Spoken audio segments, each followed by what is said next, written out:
And Michelle and I are going to talk you through a particular topic that is, in truth, very, very important for every single business, but it's something that is overlooked by almost every business.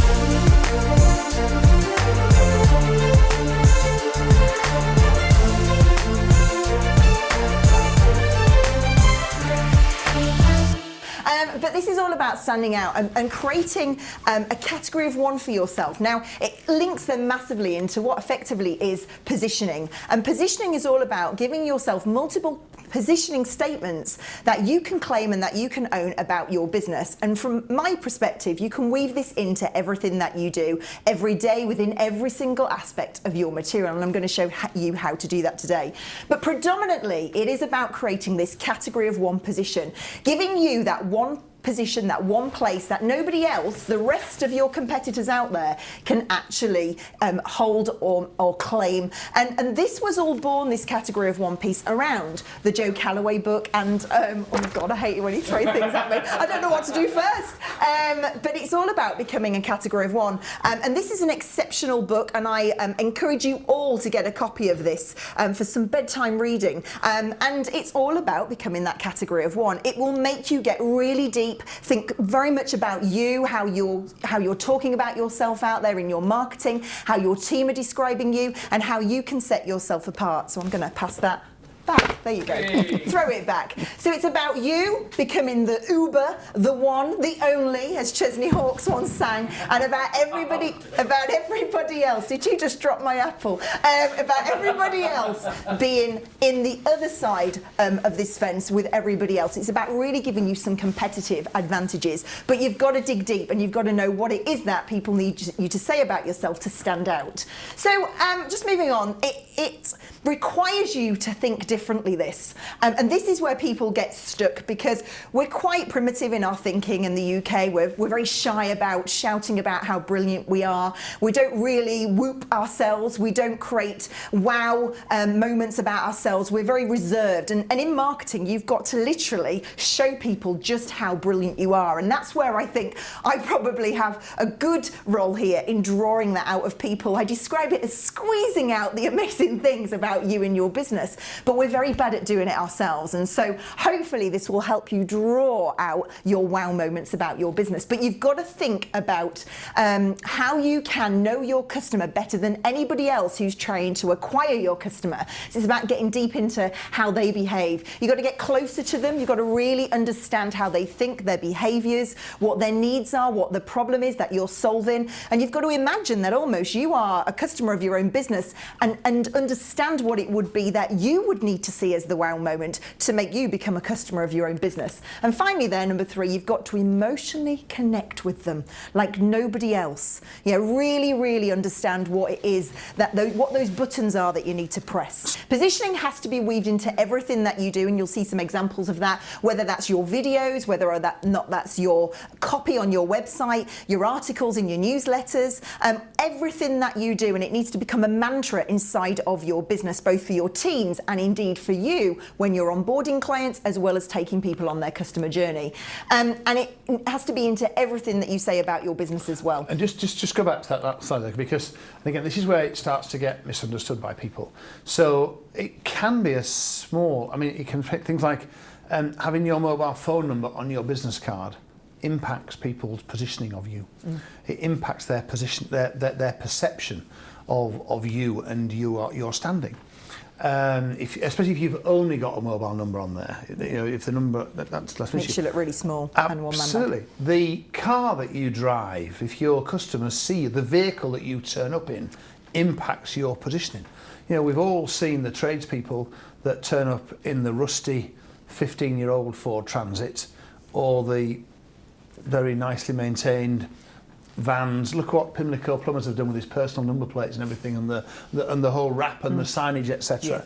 You know, look what Eddie Stobbart did with his uniforms for his drivers, and how these are all important elements that you need to be. And this is where people don't. I said at the beginning, people don't think about this stuff, but it impacts hugely where you can take your business. Look at the attention to detail that Apple place on their packaging. Yeah, look at because there's a lot of thought that packaging of itself. It's a work of art. Yet you only actually handle it and see it for a relatively, in terms of percentage terms, it's probably a tenth of a hundredth of a percent of the time that you're using the product that you're with the packaging. But it's all about the positioning and creating that category one. And so when you talk about everything that you say, it really is like everything. Absolutely. And I have the same wow moment. I buy makeup from Charlotte Tilbury. You may remember my article in the Circular. And I go to Charlotte Tilbury and I buy gifts for people from Charlotte Tilbury because I love the way that they present their material. You know, you've got a small box like that of a lipstick, but it arrives in a beautiful gift box and people get excited about it. But it's the whole journey that people go on. So we'll move on. So this is all about from your website, and don't get me started on that, but everything has to be consistent. And as I say to many of our clients, you've got to make sure that everything complements one another. So if you are about to change your website, make sure everything around it, all your other marketing, assets are also looking the same and giving off the same message. Don't allow old stuff to still be out there if you've spent a fortune on your website. And websites need to have personality. They need to tell people exactly who you are and what you're going to do, a la the good night's sleep. So the really great news, though, is because some of you might be sat there thinking, oh my God, they're getting deep. It actually is really quite simple. It's a lot easier than you think to create these positioning statements. And this tool that I'll share with you later will help with that. You've already got the answers. They're already in the heart and the soul of your business. They're already in the people that you have working for you. They might already be written in those testimonials and those reviews that your clients are saying about you now. You've just got to draw them out and make them available to other people as well. And the final thing on that slide, it's absolutely fundamental to your pricing. And I know my colleague to the right here, when it was all about marketing to money, at a session that we did earlier this year, it was all about getting your positioning right and allowing yourself to be able to charge fundamentally the right price for the product and the service you provide. In order to be the best and to be in that category of one, you have to break a few rules. You can't do everything that everybody else does. And you certainly can't look the same way as all the other zebras. I quite like this slide because it does, to me, what that actually... A zebra's bottom says to you. I have to make sure, that he's prepared to go in a different direction to everybody else. How do you know it's a he? Okay, I'll move on, shall I? It's only taken us 10 minutes to drop the tone. So you've got to capture their attention, as we did there. Absolutely capture their attention. Make them stop and think, oh my God, this business is amazing. How can they do that? How can they claim that? There's like people this. Googling now. I know. Male, female, Zebras. Okay, all right. And we all remember the moment. In fact, I was with Nigel the day that I had my first Starbucks coffee cup with my name on it. I'm not called Paul, that is my husband. That was an exact cup that Paul was given, P-A-W-L, when somebody asked him for his name. And I mean, we could write a book about all the things that they think your name is, but the moment that they put your name on their Starbucks coffee cup, I just thought that they were having a bit of a moment, a meltdown when we're in the Slough Beaconsfield service station, which is one of the best ones. Right, Not quite the best, because Gloucester services are my best one now, and I won't go into that, but try them out. And the whole point was, just by putting a name on a coffee cup, it gave us a talking point. Like, it was like, oh my gosh, why didn't another coffee shop think of that before? Using the names of people,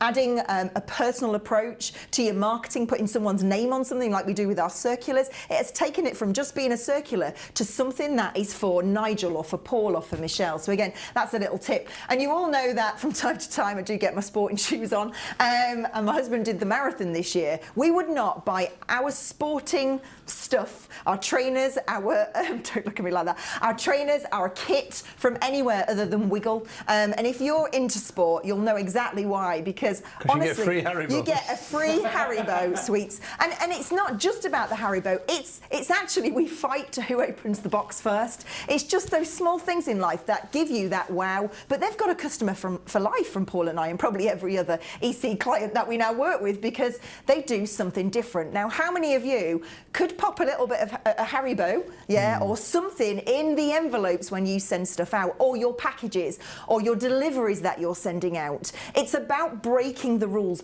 doing something different to the norm, and that's why those have made it to my slide today, because they have been prepared to do something different. Do you remember the chocolate cleaners, Michelle? Chocolate cleaners? This is a good friend of mine, runs a commercial cleaning business, and actually based in the centre of Birmingham. And every Friday night, his cleaners put a chocolate. It's a bit bigger than the mints you get in an Indian restaurant or something, but it's a little chocolate. It's branded up, and they put one on every workstation on the Friday evening. So when staff come in on a Monday morning, there is a little chocolate there from the cleaners. It's nicely wrapped and labelled, and he knows because of the conversations. You know, he's got the businesses saying, we can never get rid of you because the staff wouldn't let us get rid of the chocolate cleaners. And it's just a little small thing that gives them a point of difference. Commercially, it's almost lost in the roundings, but it requires the thought. And this is exactly how, going back to the red apple, green apple, the zebra facing this way or that way, the Haribo's the name on the or box. no name, It's just what is the little thing that makes you different, that pulls your customers closer. And again, I think what's important here, it doesn't have to cost you, you just have to think differently and outside the norm. So we'll move on. So let's imagine watching today 50 of your ideal customers. Ooh. I know, because that could be happening to many people watching today. Your audience, that audience, the 50 really, really matter to you. They're your potential customers. I guess my question to you is, how would I and should I introduce you if I was going to wow them? Because... Okay, so this is important. This is a really smart way to think about this. So what Michelle's saying here is that she's got in another room, just around the corridor, 50 people who are all your ideal customer. They're all absolutely, they meet all your criteria. You would love to have them as customers of yours. They tick every box for you. And what Michelle's saying is that if she was to go into that room now and make a short 30-second, 1-minute little speech introducing you to bring you on stage into that room, what would you want her to say about you that would make the audience not just hang around and listen, but actually want to find out more and want to pay attention to what you've got to say? And this is not a kind of theoretical, hypothetical kind of scenario. I mean, it is insofar as there's no people in the other room, but the process of going through this is a really smart thing to do. Why should they pay attention to you, invite you to quote, come and visit your restaurant or your shop? Why should they go to your website or buy from you? What is it about your business? Because if you don't know and you can't brief someone as articulate as Michelle what to say when she goes on stage to introduce you, you recognise straight away now that there is now a big barrier between you moving your business from where it is today and where you want it to be. And what we've got to get through today is get you crystal clear on, well, what is that? How do you want to be perceived and seen by your ideal target audience? Forget the rest of the world, because they're not going to spend any money with you. Let's focus on your ideal perfect customers. What do you want them to know about you, think about you? Say about you, refer you, all of those things, and that's a really great way to describe it. And some of you have never asked yourself that question. You just let the same stuff be said about you time and time again. So this is really fundamental, and it's a question that is probably a writer-downer. So again, Nigel's already seen my slides, but it's about me being able to introduce you to your ideal audience. Now, there's a word on here. Now, I'm often described as excitable. I am, I can't help it. I've been known to get more excited about my clients' businesses than they do themselves, and I do understand the difference because I'm on the outside looking in, you're in it. But we have to get more people excited about you that then want to do something with that information to then either buy, refer, or to share the good news about how you've made them feel, or indeed what you've done for them. So we've got to get people excited enough. You've got to capture their attention. You've got to make them think, oh my God, this is amazing. And that happens daily to people who are looking for it, okay, who want you to solve their problem. So how do we do that? How do we turn you from that a green into a red? I'd pass you your apple. It's fine, but he's dropped it on the floor. I'm slightly nervous about the end of my session, but anyway, we'll figure that out. So how do you stand out to be that red apple? Well, let's show you. Because you need to think about being willing to do something powerful and memorable now, legally, okay? So it is about making sure that you're a lasting memory in people's minds when either you've been introduced on stage or when someone reads your website or when that door drop arrives or that leaflet arrives. How do you stand out? What's powerful in your words? What's powerful in your statements? How are you being bold? How are you showing your innovation? And you can also be the first to claim a spot. So are you the first? Are you the quickest? Are you the fastest? Do you offer the best turnaround? What is your guarantee? What is your promise? Is it a good night's sleep? Is it the equivalent of a good night's sleep, because they sat there and realised that their guests had a problem in a very crowded marketplace. Some of you might be in a crowded marketplace. So. And sometimes, well, it's not even a problem, but it's a need when and one of the, especially if you're away on business, if you've got a busy week and a busy schedule, you need to know that you're going to sleep.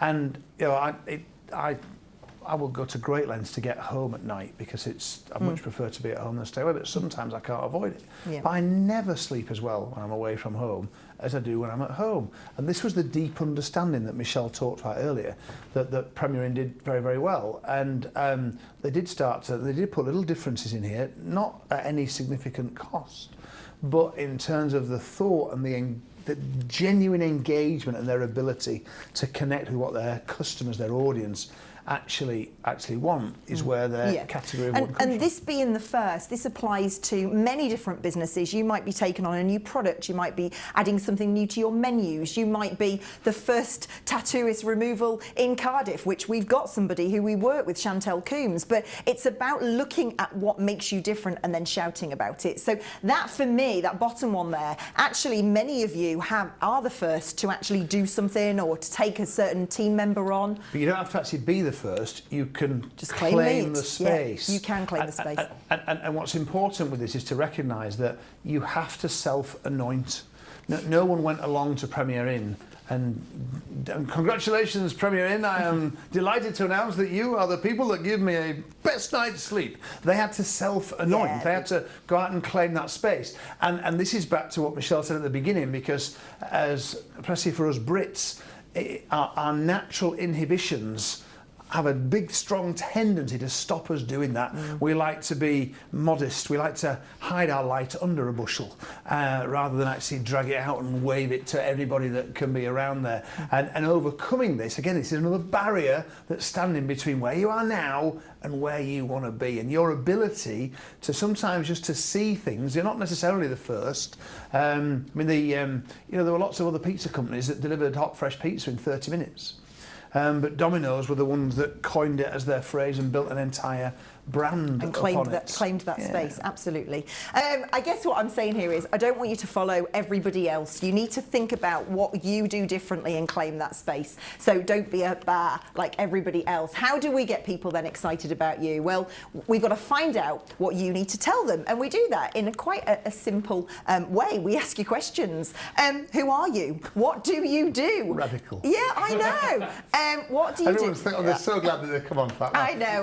What brilliant insight. But what do you do differently? But people forget that they actually have a huge amount of experience. They might be the best at doing what they do. They might be the most established. They might have been doing it longer than anybody else. Their team's collective experience might be stronger than anybody else in their local area.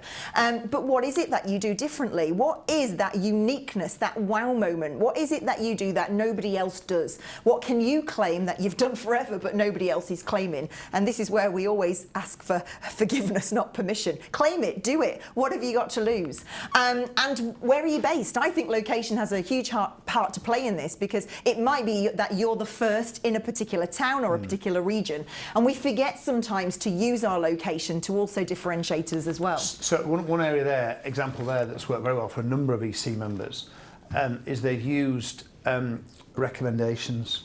So we had an IT support company based up in Hull that was in Mastermind for a number of years, and they claimed the space as the most recommended IT support company in the north of England.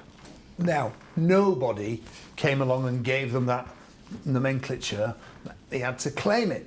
And he did claim it, and it was there. Now, anyone that challenged him, just to be clear, had anyone challenged him, a lot of this was based on the recommendations that he had on LinkedIn. And I forget what the number was, but he had a lot, and anyone got any more. But no one ever did challenge him. But he claimed the space, didn't make it up. There was a basis for it. Yep.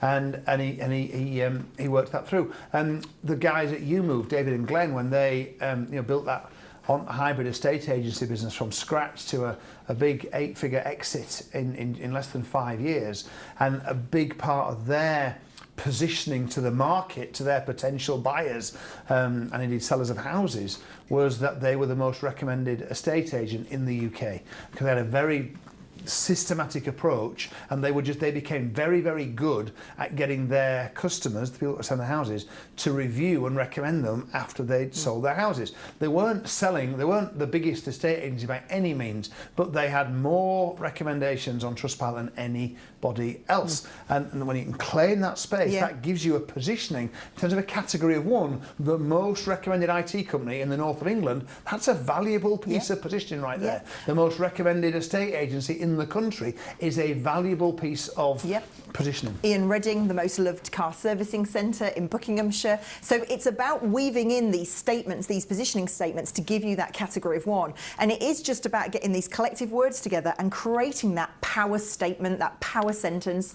And we could go on and on with the examples, but we won't. We've only got a short show today. So how long have you been doing your thing? You know, this is where you can use expressions like being the most established, having the most experience locally, being that specialist, being that expert, the only one to have this particular skill. This is where your accreditations and your awards come in. And honestly, as I said to you a moment ago, it's all there. You've just got to draw it out. And that's helpful when somebody else on the outside is doing that alongside you. So we'll move on. So what sets you apart? What is your thing? What is that one thing that you do that you're most proud of? It might be a member of your team, a la Matt the butler. You know, we are the only, marketing agency, business support group that actually has its own dedicated butler. I mean, and I know others have followed suit there. And there's much more to why Matt's involved in the business, but it does set us apart. It's a talking point. I mean, it is, and you're right, it's a big point of differentiation for us, although it's not one that we utilise in our marketing. What we do use a lot, and we will talk about, is how we've created from scratch here in the UK 9 separate £1 million plus businesses. And if Michelle was going on stage to introduce me to 50 of my ideal customers, I'd want her to say that. Now, I had to come up with that.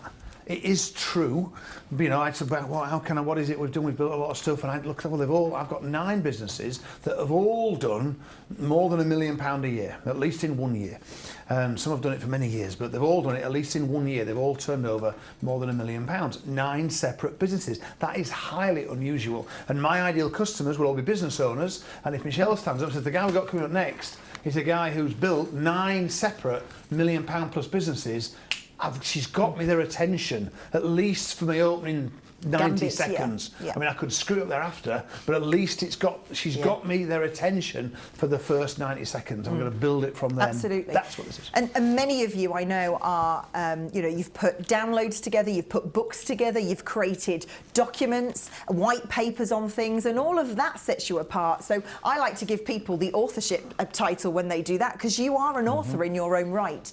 You might be the video expert. I know Pete Matheson's done a great job. He's the only IT support guy down in Hampshire that has his own YouTube channel that's watched by thousands of people every single month, which gives him a category of one. So that sets them apart. So what turnaround times do you promise? I love this one. I know that if I was having my bathroom recreated, I would want someone to promise me that they could do that within a certain time frame. That would give them an edge over anybody else. Equally, having my car picked up and delivered on the same day if it needed a service would be another point of difference for them. But maybe they would take it to the next level. So it's all about the promise as well, or your guarantee what you're going to do differently. Well, with the guarantees, for instance, a lot of businesses throw away positioning here because they don't articulate what you would do anyway. So there are a lot of things that businesses can guarantee, because you never have a problem with them. We had a situation with one of our Ludify clients who he cleans commercial premises, pubs and clubs specifically. And he's got a system and a way of working that in the last 3 years he's never missed a clean. It's like 74,000 cleans and he's never missed a clean. So we created a guarantee that says we guarantee that we'll never miss a clean. And if we do, we'll pay £1,000 into your bank account that day. Now that's highly attention grabbing. He's absolutely part of his category of one. He's the only one to do it. And so it positions him differently in the marketplace. Now, there are plenty of people watching now. The way you do things, the way you treat your customers, the way you look after the things that you do, that thought of another way, looked at from a different perspective, could be framed in a much more helpful way to enable you to stand out more from the rest of the market. And what are your customers currently loving about you? What are they saying about you? This is where actually going through your testimonials, going through the reviews, going through the recommendations on LinkedIn, highlighting the key words that they use to describe you, starts to help you formulate those positioning statements, described by our clients as amazing, super helpful, efficient, the most efficient X in X. And that's a really helpful way of you identifying it. Now, the little grid here, which some of you may have seen before, also helps you break it down into a slightly different format. But I want you all to think today about what your superhero identity is. You've got to be better tomorrow than you were today. You've got to constantly strive to get perfect, if that is such a thing, but you've got to constantly look at how you could do things better and how you can be claiming those spaces. The little things matter. Make people feel special. Go out of your way. Get them talking about you. I remember the one time at the Holiday Inn in Solihull, somebody had put that this was Michelle Downey at the Times, parking space. Well, that was it. I couldn't talk about anything else for the entire day. I felt like $1 million. And I know we do the same here. So it's the things that get people talking, the things that make people special. And you've seen the Mayor Angelou before. People will forget what you said. People will forget. Who is Mayor Angelou? She's very infamous. And I love her. She's very smiley. Matrix. People will forget what you said, people will forget what you did, but people will never forget how you made them feel. And that is absolutely key. It's one of the things I asked you to think about when we first started. You've got to get really, really close and emotionally connect with people. You've got to innovate from inside. Your team, in my opinion, have a huge part to play in your positioning. Have you got that superstar that right now you aren't showcasing anywhere? You know, are you using pictures of the wider team, or are you still just putting a picture of you because your ego might be slightly, you know, bigger than everyone else's? But it's also more than that, and what we've given you here is, hopefully this has resonated a little bit today, then actually getting your team sat down and watching this episode with them will give you more creative juice and different perspectives, because we're all of us blinker to some extent, and it can sometimes be very, very difficult to see what's right in front of your eyes because you're in it so closely, and involving your team in helping you to develop and answer those questions on Michelle's sheet that's available for you there, and thinking about your positioning with input from people that understand the business but are informed around what you're trying to get to on the back of what Michelle has taught you today could be a really, really helpful. And often they're at the coalface. They're the ones that are talking to the prospects. They're the ones that are talking to your existing customers. So they'll have a different perspective on things. And with the right positioning, pricing really does become a lot easier. And many of you, I know, want to increase your prices. In fact, somebody in our audience today has just done that. Marcus, he's joined the Puck Club. But you've got to get yourself in the right position first to enable you to justify that, but also the right thinking too. So make sure that you do the first step, which is get your positioning, get your category of one right, and then that will become a whole lot easier. And number 5, set the ambitious goal of standing so far ahead of the competition, do the zebra, that your customers believe that there's no comparison, there's no other option to them. You get them stuck with you, and the rest is really, really history.